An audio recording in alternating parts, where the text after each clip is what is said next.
Speaking of Coke. I was about to say. Oh, you stole my line, Josh. You take it. Go with it. We have Fleetwood Mac's Rumors, or if you're British, it's Rumors. And with the U. Yeah. And in the opening montage, you have Go Your Own Way. And now you're going.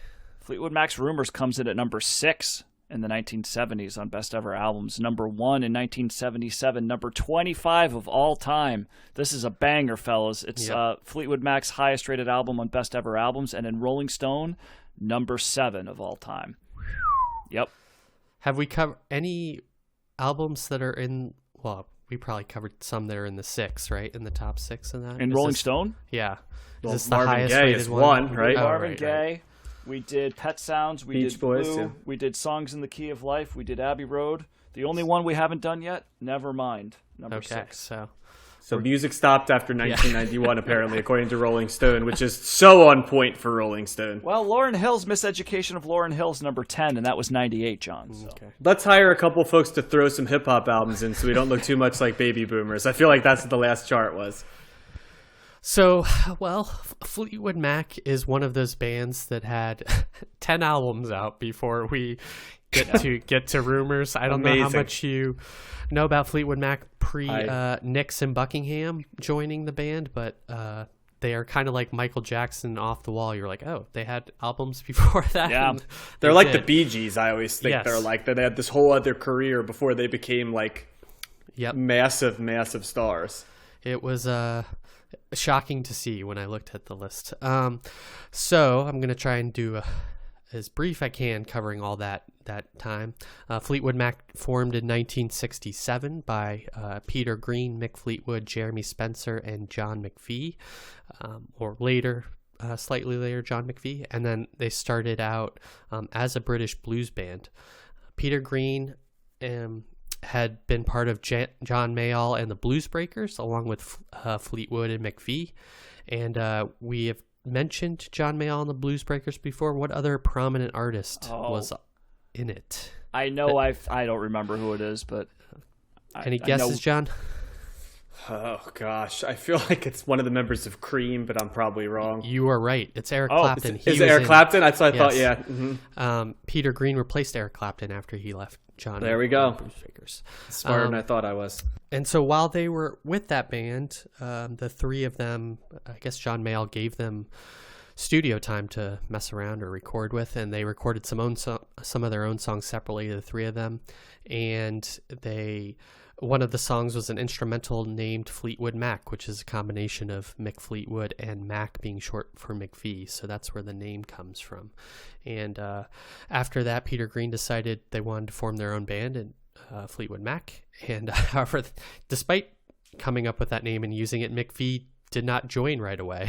He liked the consistency and steady paycheck of being in the Blues Breakers, so he didn't join. But after the band made their debut at the Windsor Jazz and Blues Festival in '67, McVie joined a few weeks after that. So they had a self-titled debut album that included the single Black Magic Woman, later a big hit for Santana, which we've covered. And their second album, Mr. Wonderful, came out in '68 and featured Christine Perfect the first time, later Christine McVie, who we hear on Rumors. She was on keyboards in there, so she has an early beginning with the band as well. And later in '68, they added a third guitarist in the 18-year-old Danny Kerwin, who was with the band from '68 to '72. And then they released a third album in January of '69 titled English Rose, which is actually half of the songs from the previous album, mixed with new songs that Kerwin contributed to the band. And then they also released a live album at this point in December of '69, Fleetwood Mac in Chicago, which would be their last pure blues album. So they get away from that after 3.5 albums.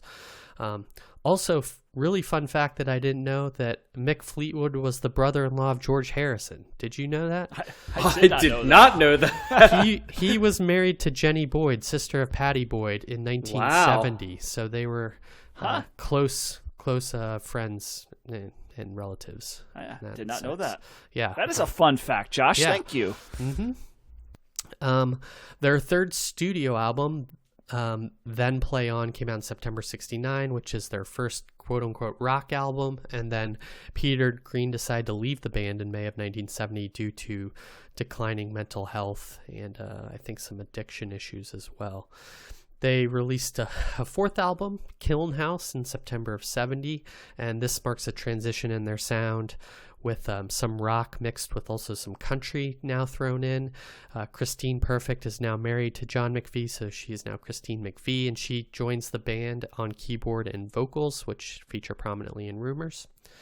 And now this part's crazy. While on tour in February of 1971, guitarist Jeremy Spencer said he was going out to, quote, get a magazine and never returned. They looked for him for several days and then found out he joined the religious group / cult, the Children of God. And that is a cult that is still around. He actually never... Yes, he is still affiliated with it. Actually, I think the cult is known for some child abuse, sexual abuse type stuff too. It's taken on different forms, and strangely enough, Rose McGowan used to be part of this group, and also River Phoenix, Joaquin Phoenix, and that whole family was a part of that thing before they left. Rose McGowan and the Phoenix family, I think, all left. So there's a strange tangent, but I thought it was crazy they never came back. And of all excuses, I'm going to get a magazine. What a bizarre... Yeah. Hey, you never know who you're going to come across. You came across the Child of God at the newsstand, and that's all it Did they say he left knowing he was going to go, or like on the trip to the magazine? Or we'll never know. I couldn't find the answer to that.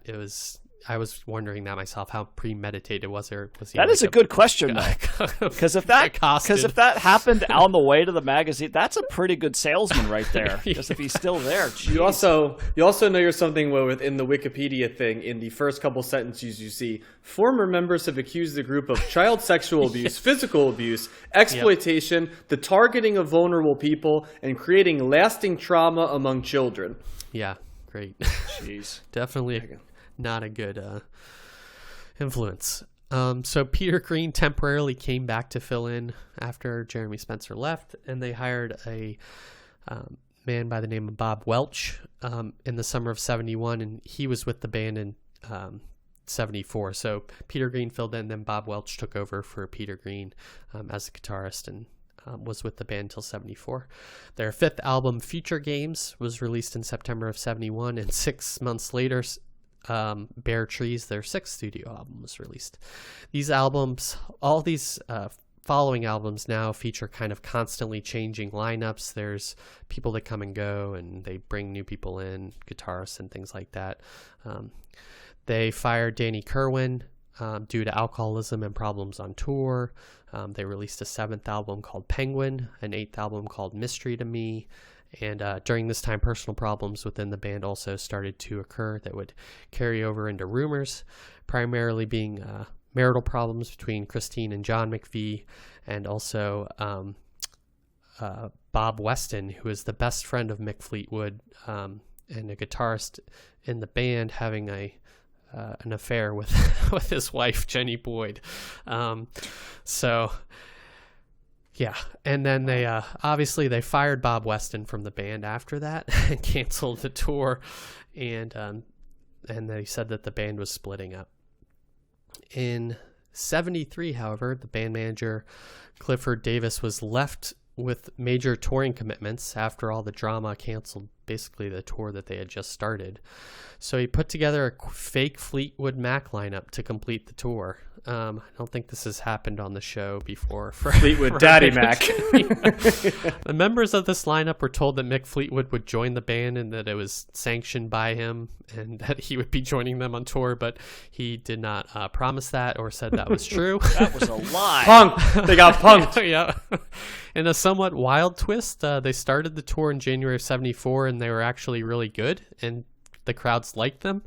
But then once they found out they weren't the real Fleetwood Mac, the crowds turned on them.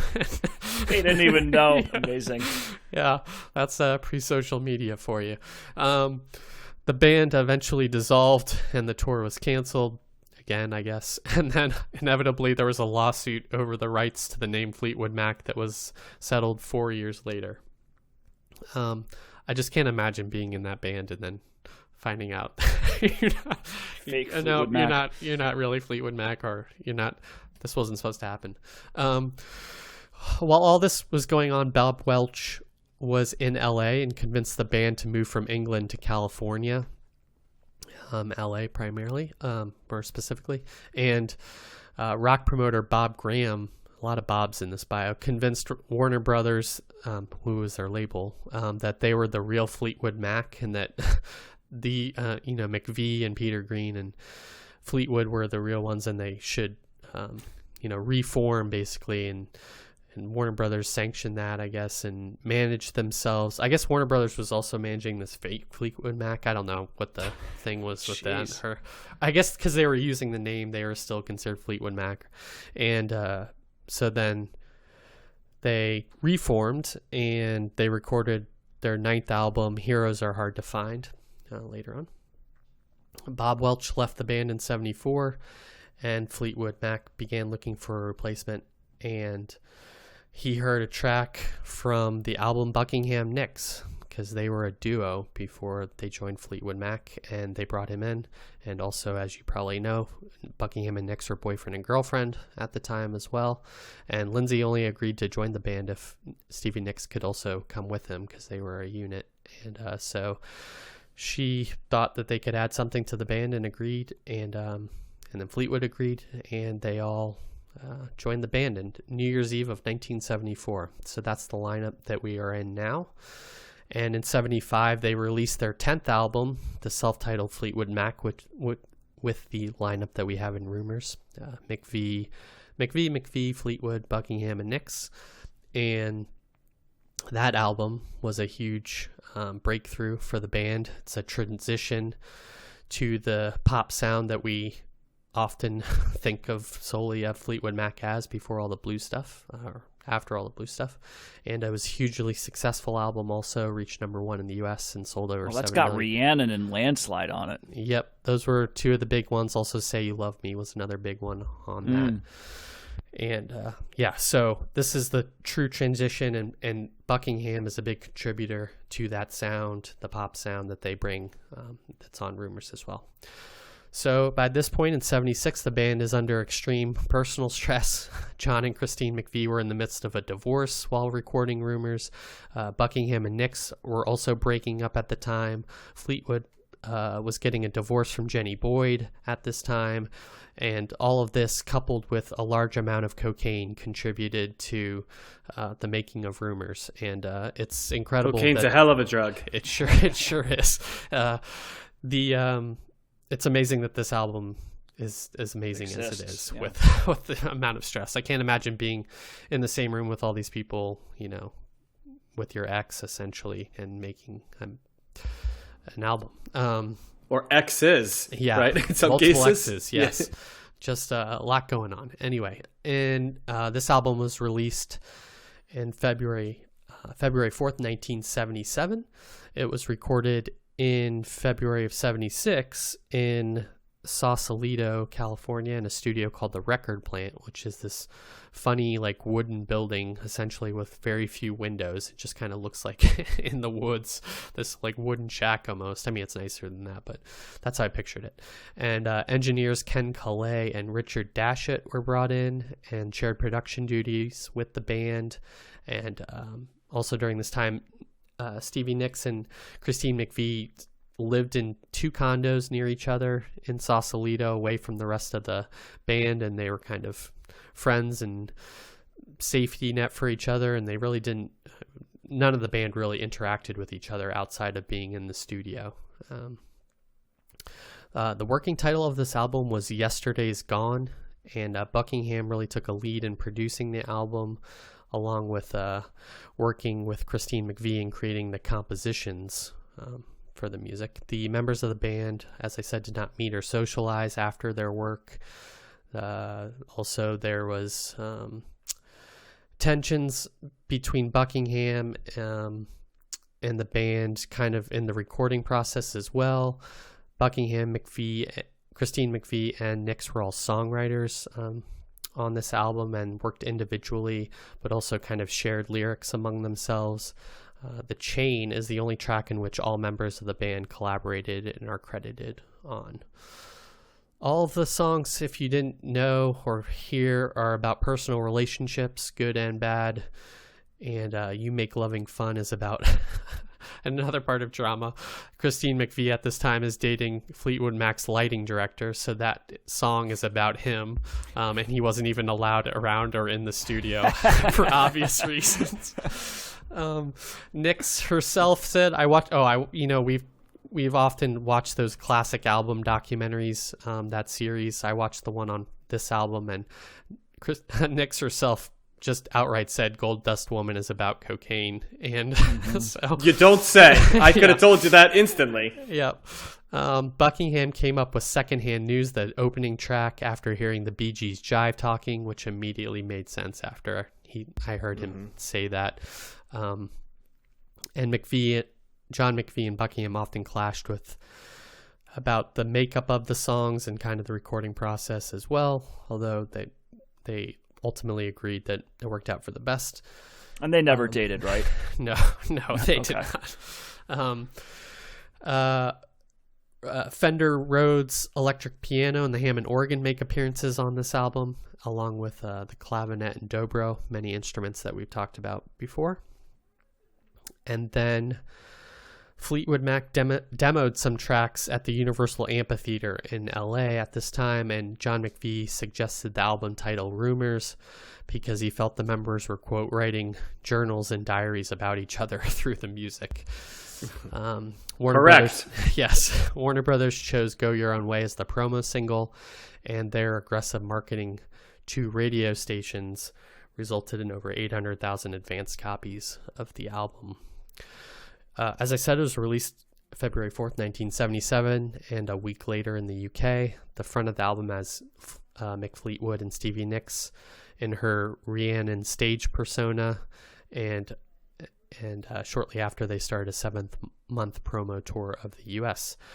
This album was an instant success in the UK and the US, sold over 10 million copies within its first month. It stayed on the charts for 31 non-consecutive weeks. It won Album of the Year at the Grammys in 1977, and it was later added to the National Recording Registry and the Library of Congress.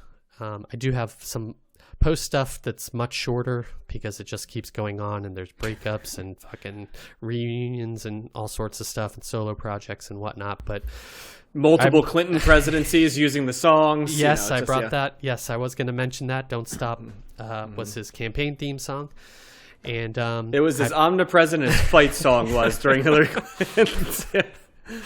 And I'm sure we've all heard this album at one point or another in our lives. So what did you think about Rumors this time around? Well, first I have to mention that I found out about Mr. Spencer, Josh, while we were talking here. Okay, yeah, so here's a quick aside right there. Despite many rumors of brainwashing and forced induction into the organization, Spencer has always maintained that he joined the organization of his free will. He had been approached by a young man named Apollos, who engaged Spencer in conversation about God and invited him to a nearby mission where other members were staying. During the evening, Spencer became convinced that his change of direction was the best course for him to take. Oh my God, and by the really time Fleetwood Mac found him, his mind was made up. Despite his continued confidence to this day that he made the right choice, he said that the manner of his departure from the group was regrettable. The way I left was wrong and a mistake. I should have told them right away, but I was desperate. Wow. So there you go. There is some postscript for Mr. Spencer. Good God. So, I mean, is there an album that is more defined by their singles than this one? Because I don't know. Like, this is just like 6 massively huge singles that, I mean, if you've listened to pop music over the last 45 years, Dreams, Don't Stop, Go Your Own Way, The Chain, You Make Lovin' Fun, and Gold Dust Woman. I mean, those things are like, it's almost, the only thing I could think of was like Boston, right? Where there's just like one, FM radio staple after another. I would argue that the songs that aren't the big singles, I'm not going to call them filler, but none of them pop. It's like, ooh, there's a hidden gem. It's like, no, all 6 of the singles are exactly the songs that make this album. this album's one of those albums that it like the joke was always like if you were born in like the 70s, right? They issued this at birth, Rumors at birth, Yeah. I think was the joke, and you get it because we talked about certain albums transcending the era. This like transcends the era, but you never have any doubt that this album was recorded in the 70s. It sounds like the 70s.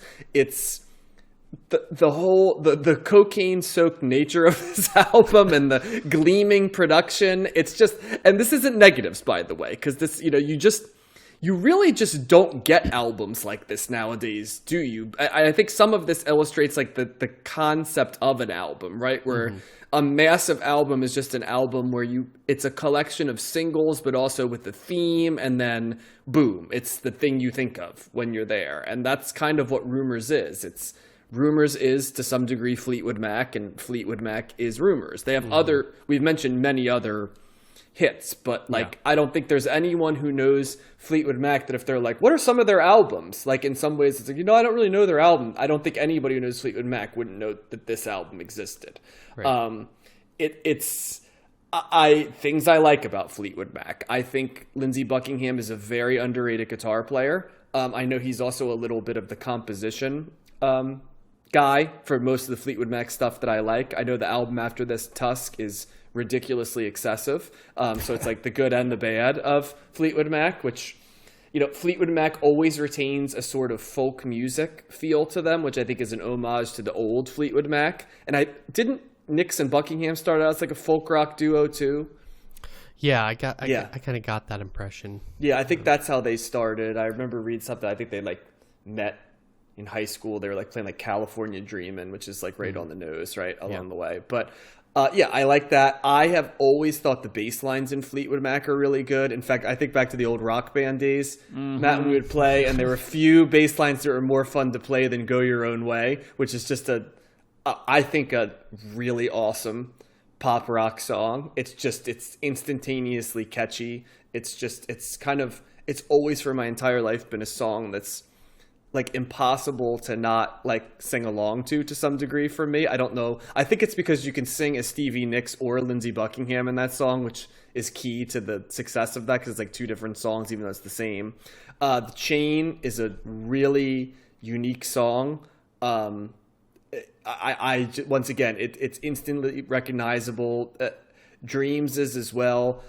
Christine McVie writes some of my very favorite songs of Fleetwood Mac. there's something about her voice that I really like, and her voice is usually coupled with really good bass lines. Her songs, I think of Christine McVie songs. It's kind of like I think of the bass lines because they always stand out. And no difference in this with "You Make Love and Fun," which I think is always a sleeper Fleetwood Mac song. It's not talked about a lot. Yeah, I agree. It's pretty great. And in Gold Dust Woman along with Rhiannon are like, to me, the ultimate Stevie Nicks songs. They kind of give you the Stevie Nicks persona, right? Like gypsy, witchy, witchy. Yeah, like I don't like white witch kind of, I guess would be like how you describe her, of the earth kind of. And yeah, I mean, it sounds like it, and they're all in, so you have a little bit of each of them in there.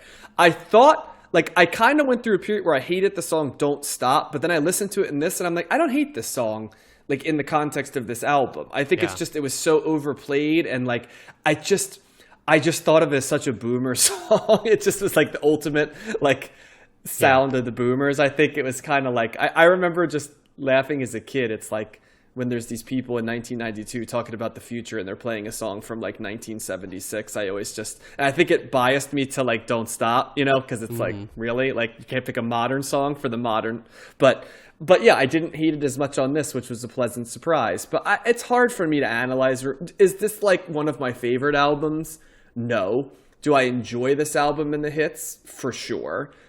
It kind of falls into my lane of like big pop rock. I like big pop rock. Do I think of it as the artistic creation that some of the other albums that really spoke to me creatively are? Like, no. But do I appreciate the gift that it takes to write this many like massive mega singles? And can I appreciate just this substantive nature of what that's like? I mean, how many albums like that are in the 70s? Like I said, that Boston album, probably Tapestry by Carole King, there aren't many, right? Where they're just churning out this many. And in the 80s, Right. you've got a couple, right? Like if Thriller comes to mind and stuff. But like there aren't many, albums where they just hammer this many singles, one after another that have that still have credibility to this day. So yeah, I would recommend this. I mean, God, I feel like who hasn't heard this album? Who's not, coming on the musical journey? But if you haven't, you kind of have to listen to it because it's the American songbook of the 70s to some degree, in pop music at least. It's comparable to the Eagles in my mind in terms of like popularity and kind of hits on one album. Yeah, I mean they sold it, but do the Eagles even have an album that's a specific album that's as big as Rumors is? No, I mean, a lot of there's like greatest hits and stuff. So yeah. True. Mm-hmm. Yeah, there's a reason why this album has sold so much. Yeah, because it's freaking awesome. And I don't. Yes, is it reinventing the wheel? I mean, no, because and that's kind of interesting listening to this in the context of this podcast when we've covered so many artists that it's like, wow, this is breaking new ground, and this is doing this thing, and this is doing that, and this is not really doing any of this. This is just this is rock, pop, it's folk for sure. Folk, yeah, for sure. But it's one great song after another. I love this album, and it was really fun going back to it. As soon as I listened to it, and I disagree, John. I think that there's plenty of hidden gems in here, like Songbird's a beautiful song. That's the type of song that I wish Joni Mitchell had done, and melodically at least, because it's got that. It's a very Joni Mitchell type sounding song, but it's got the melody there is so much better than what I heard with what Joni Mitchell did. That's just there's no edge though. I don't care. Edge. I don't. Well, I'm just saying, but you can't be write that because you can't be Joni Mitchell and want to write that song. You get what I'm like? I'm talking about the melody. I'm not talking about the lyrics. Oh, I'm just saying you can't say I wish Joni Mitchell wrote this because Joni Mitchell could never have written that song because it's not who Joni Mitchell is. You get what I'm saying? But I'm talking about I'm not talking about the lyrics. I'm talking about the music, right? Yeah. Like Joni Mitchell didn't have a ton of edge in the actual sonic part of her music. It was like guitar. It was like acoustic guitar playing and piano playing. It was fine. But I'm talking about the melody. I would have liked to listen to that because me being the music guy, I wanted to hear more of that. That's all I'm saying. I think Secondhand News is a really good opening track. I think that I agree. I think that what else is on here that's kind of Never Going Back Again. That's a really cool. That guitar lick that Lindsey Buckingham's doing is really great. So I don't think that there's the only song on here that I would kind of agree with you, John, is Don't Stop. I do absolutely think of the Clinton thing, and I remember watching in '92 or whatever, their rallies and hearing this song, and I was like, what is this song? Like everybody's really, and I just think of, and it's not even the Clintons. I think of Al and Tipper Gore, like really this is more of an Al Gore song to me when I hear it. And it makes me roll my eyes a little bit, but I've warmed up to it a little bit more. But that's probably my least favorite song on this, and that's probably because of the Clinton, just how omnipresent it was. Can I quickly go into I had to look this up for Songbird because it really does illustrate that I'm the lyrics guy and you're not, because I totally get what you're saying, but I'm just laughing thinking about, especially the vocal commenters on Joni Mitchell, hearing that, and for you there will be no more crying, for you the sun will be shining, and all that I feel with you, it's all right. Yes, it's right. Like I can't see Joni Mitchell writing that ever. Dude, you get what I'm saying? Not. That's what I meant by edge. You're totally. Every time I talk about a song, you go to the lyrics and talk. I am not talking about the lyrics. I am never talking about the lyrics. Okay. Fair enough. So when I say I want Joni Mitchell to sound more like that, I'm not talking about the lyrics. I'm talking about the music, which is why I didn't like Joni Mitchell, because she didn't have a beautiful melody to me, the way that Songbird is. So it doesn't surprise me that the lyrics are cheesy, but I am totally into that piano progression. Her voice is fantastic. It's a beautiful sounding song. And I guess the best I could say about the lyrics are they're not so bad where they stand out to me and I go, oh my God, that's terrible. And I do that sometimes. I heard that in Boston, right? I heard that in some of the Boston, like weird, whatever. I'm not going to get too much into that, but that's what I'm talking about. yeah, this is an album that I really, The Chain is a great song. I think the first time I heard that, a college band, a buddy's band, was playing that at like a bar somewhere, and I was listening to it like, what is this? This is a really cool song. And somebody's like, it's Fleetwood Mac. And I'm like, really? Like, I think that might have been the first time I was really kind of, maybe I should check out this Rumors album. But I agree, John, the Go Your Own Way bass line, that is a bass line. I talked about this last week. With a guitar part from Rock Lobster, right? How I never really picked that out, and I never really picked out that bass line. That's the problem with that song on this, is that the bass is turned way too down. That bass line is so fantastic. That needs to be turned up. Whoever mixed this screwed that up, because that is a fantastic bass line that's just buried underneath all the other great stuff that's going on, but that it needs to be more prominent because it's really, really good. I agree. With The Chain there, John McVie's got some really, really good bass lines, so I agree with that. But I like the variety on this, even though it's kind of like, it is of its time and everything like that, but what is it? You make Loving Fun's kind of like a disco kind of a song, like that. Is that funk bass kind of thing going on? Is that like bow, bow, down, yeah. bow, bow, down, bow. It's not quite a running bass line, but it's like it's like he's plucking it or something like that, and there's an effect that definitely. As soon as I heard that this time around, I'm like, oh god, that's probably the most 70s sounding song on this record. But I love the vocals are great. I love that this one of those bands that sometimes you're getting Lindsey Buckingham singing, sometimes Stevie Nicks and Christy McVie. Yes. They're all mixing it up pretty well there. Yes, this is a very much of a boomer album, but that's not always a bad thing because it sounds great. I love it. I'm big thumbs up on Rumors. Yeah, this is almost I totally get why this album sold a zillion copies. Yeah. It's because it's like a perfect pop album. I would argue that there's no bad songs on this album. That's one of the things. And then like if every other song is a massive fucking single, then you're gonna have. How could that not be successful? I agree with you guys 100%. I think a lot of these songs were overplayed in my youth, and that's why I kind of like didn't think about it, but it's been so long since I heard it that kind of felt fresh again this time around. The harmonizing for me between the three of them is kind of a big strength of this iteration of Fleetwood Mac. I think they complement each other really well. The fact that Stevie and they all kind of bring McVie and Buckingham and Nicks kind of all bring something different vocally when they're adding things to songs. I think that's a great thing. I think the drumming is great and solid on this. I think there is a lot of different instruments and kind of things that they use, acoustic guitar, electric guitar, all those instruments I mentioned before with the keyboards. And some other things like, I don't know, congas or maracas or like tambourine or something. I think they all kind of try and make every song sound different, kind of anchored by their singing. And I really responded to it. I thought the other strong thing about a successful pop album is that you can sing along to it, and you can certainly sing along to most of these songs, especially in the choruses.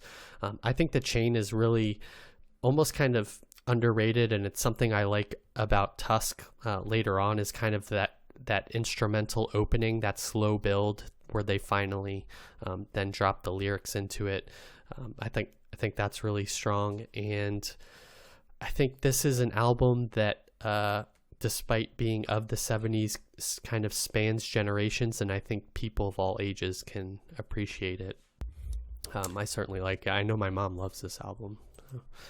I'll only push back on the idea that I don't feel this is a perfect album, like that all the songs are good. I really do feel the singles pop way more than I think that all of the non-singles have sort of a, with the exception of Song But the Ballad, have sort of like they're not bad, but it's like a folk thing that doesn't speak to me, and they are, to me, instantaneously the second tier songs on the album. And I think that might be the only thing that holds me back from the enthusiastic yes that you guys have. It's still very much a yes for me.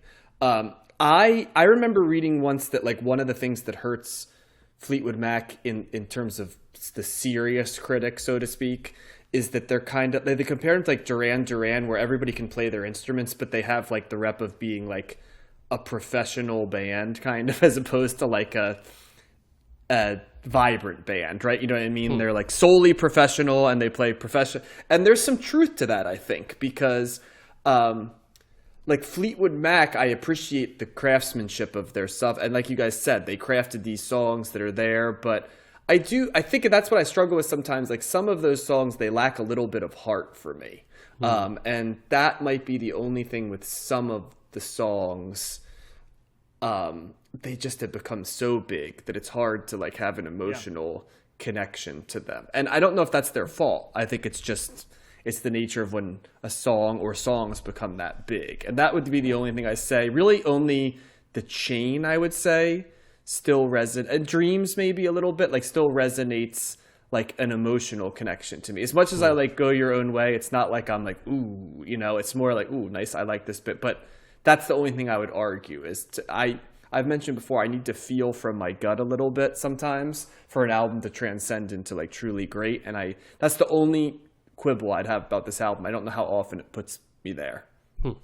Yeah, there's definitely something at a certain point once you've heard, because I think I've listened to this album only twice, and normally I listen, you know, this week, and I would normally listen to a record, particularly ones I didn't know that well, like 6-7 times during a week, you know, just throughout the week. And this was like I'm good. Like, you know, I need to focus. I want to listen to Gang of Four more because you know something like that. So I get it, and it does Go Your Own Way sound as great today as it did when I first really got into it? No, probably not, but it's I still really like it, and that bass part still gets me. I agree.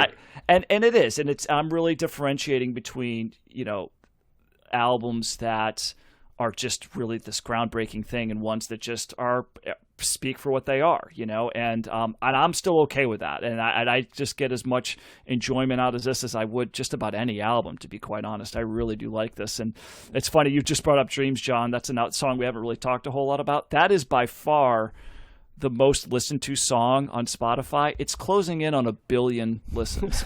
I think it's because it was in a recent movie or TV show. It was a meme or something, wasn't it? That guy? It was like eating his ice cream. The skateboarding guy. Yeah, anything that's old that has a lot of listens is involved in a meme. You know, because you just don't hysterical, get to. Though. Yeah, 926 million listens. Jeez. So But it's a great song. Yeah, and you're talking to a guy that slobbered all over that Boston album, and you know, unpopularly stand for a Kiss album, and you know, loves Van Halen. So I get it. You know, and I am never going to say that this album didn't deserve. It's impossible to uncouple this from popular music in the 70s, and that means it's a consequential album. Yeah, there was a time. Go ahead. No, I was just going to say, but I think that's just. It's an interesting case study because an album sometimes gets so big that it's hard to discuss it as an artistic element when it has like a cultural element as well. Yeah, there was a time where I liked this album so much that when I did a semester of study abroad in Ireland in college, and I couldn't bring a ton of stuff with me, so I brought like a portable case when I had my CD player, my portable CD player, and I could put I could bring 10 CDs with me, and this was one of the ones that I brought. So wow, okay, so it's like almost a Desert Island CD for you. At that time, it was. I mean, I certainly wouldn't. I don't know if I would put a Desert Island album now, but at the time, I was just getting into it too. That's part of the reason why, you know. So I was like, I really like this. I want to listen to it some more. So I love it. I love it. I love this record. Yeah, it won't. I see what John's saying. It won't be in my top 10 of the decade, but it's still really fun to listen to. Mm-hmm. You know what's cool about this album, too? You can listen to it as the squarest person on earth and think that it's an album speaking to you. And you can also listen to this and completely get that it's a cocaine-soaked album as well. And I think that's also hilarious because I could see the most boring, you know, conservative person listening to this and going, listen to all these pop songs. It's about love and, like, a heartbreak. I really connect it. And then like you could be like me and listen to it and go, oh yeah, Gold Dust Woman's absolutely about coke. And I knew that when I was like 15 years old, you know. And it's like, it's just funny how it could be both, because somebody could hear it as like a love song, right? Like a deep, and then somebody could hear it as like you know, a love song about coke, and they're both right, which I think is what makes an album sell 10 million copies in the first, you know. You can't sell 10 million copies if only one group of those people listen to your album. You have to be able to get both, you know? And credit to Fleetwood Mac for making an album. If you get the romantics and the cokeheads to jive on an album, that's saying something. Well, there are romantic cokeheads, so in fairness, there is a Venn diagram overlap. But I'm just saying, it's like you could come at this from a lot of angles, and still get it. So post Rumors, Buckingham wanted to make the next album more experimental, which resulted in Tusk, as John mentioned, a 20-track double album. It felt like 2.5 hours the first time I listened to it. I remember thinking, oh boy, this must mean what they mean by excessive. Yep. It's their second highest rated album on Best Ever Albums. I always think of them marching out the USC marching band with that concert when they came back. I was like, ugh. Yeah, because they're featured on Tusk. The album was released in '79. Think About Me and Sarah were the other singles on that. And then they released another album called Mirage in '82. After Fleetwood, Nicks, and Buckingham all released solo stuff in that time period. The band then went on hiatus and pursued more solo work. Also during this time, Nicks went into rehab. Fleetwood filed for bankruptcy, and John McVie suffered an addiction-related seizure. And then the final album by the Rumors lineup of Fleetwood Mac was Tango in the Night in 1987. As John mentioned, the band reunited at President Clinton's request to play the inaugural ball. And they also, during that time, released some more albums, greatest hits, a box set of stuff, and the lineup. Isn't it kind of funny that Bill Clinton's band is Fleetwood Mac though? That it's so on the mark, isn't it? Yeah. In terms of what this album's about, and it just I don't know, it just makes me chuckle. Anyway, continue. The lineup reunited in '97 for the 20th anniversary tour of Rumors, and then there's a whole bunch of crap that I got bored about reading after that. A lot of, Buckingham. Oh, I can hear the Fleetwood Mac comments already. Buckingham leaves, Nicks leaves, they reunite, various iterations of the band, things like that. Fleetwood Mac was inducted in the Rock and Roll Hall of Fame in 1998, which included the original members, Peter Green, Jeremy Spencer, Danny Kerwin, plus everyone from Rumors. And all of the members of the band are still alive in this Rumors lineup. So, cocaine, hell of a drug, as you said. Genetics is an interesting thing. Yep. And I think they've officially kicked out Lindsey Buckingham finally, for good. I don't think he's coming back. I mean, for now, we'll see. Pissed off Stevie Nicks to the point where she's like, it's either him or me, and they chose her, even though he was the one that brought her into the band. Yeah. So he does have a backup career on What's Up With That though on SNL. So come on, Lindsey. All right, so that's it. Rumors, I think, all varying degrees of positive for sure. But if you haven't heard this album, please go listen to it. Yeah, it's kind of essential if you want to say you've attempted to listen to the 70s. I think this, Tapestry, Led Zeppelin 4, Dark Side of the Moon, right? There's a couple that you kind of have to listen to pretend that you're paying attention. So